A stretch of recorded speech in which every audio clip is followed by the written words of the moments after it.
June 13th, and welcome to another day in Black Light History. Although our history has been sanitized, come with me as we shine a black light in the home of what we call American history, showing the good and the ugly parts of the DNA that blacks have left in this country. I'm your host, Big A. I'm glad you're here. Let's get into it. On this day in 1866, the United States Congress passed the Senate's version of the 14th Amendment to the Constitution by a vote of 138 to 36.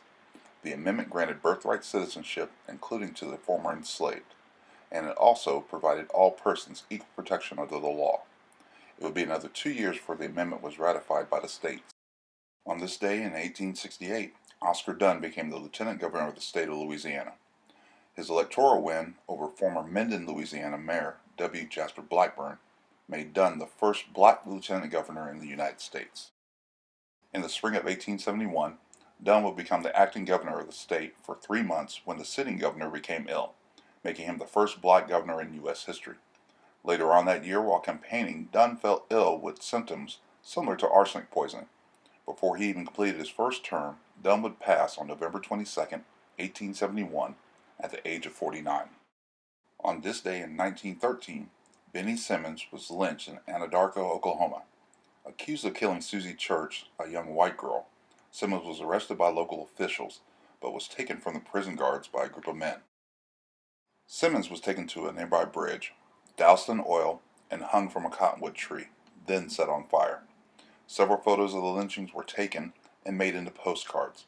I cannot show them here, but they can be easily found. No one was arrested for the murder of Mr. Simmons. Although not black history in particular, I'm always fascinated by quirky stories in history. On January 1st, 1913, the Post Office Parcel Post began operation. For a fee, the Postal Service would begin to deliver bulk items through the mail. This opened up rural America to businesses far away.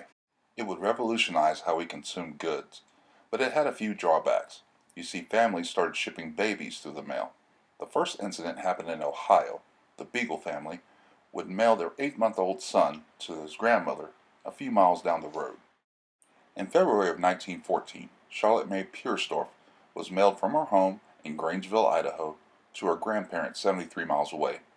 The parcel shipping rate was cheaper than that of a train ticket, so on this day in 1920, the Postal Service banned the shipment of children. In 1967, Thurgood Marshall was nominated to the Supreme Court by Lyndon Johnson.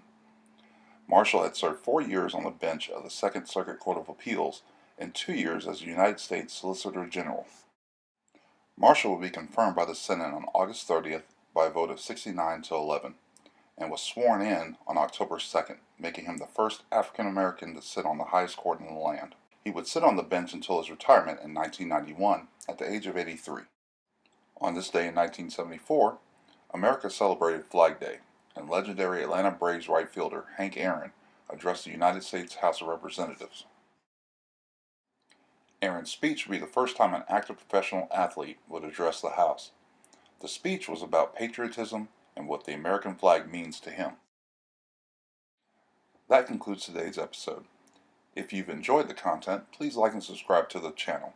And remember, powers that be try to erase our history, but today can be the day that you achieve something that we can discuss next year on Black Light History.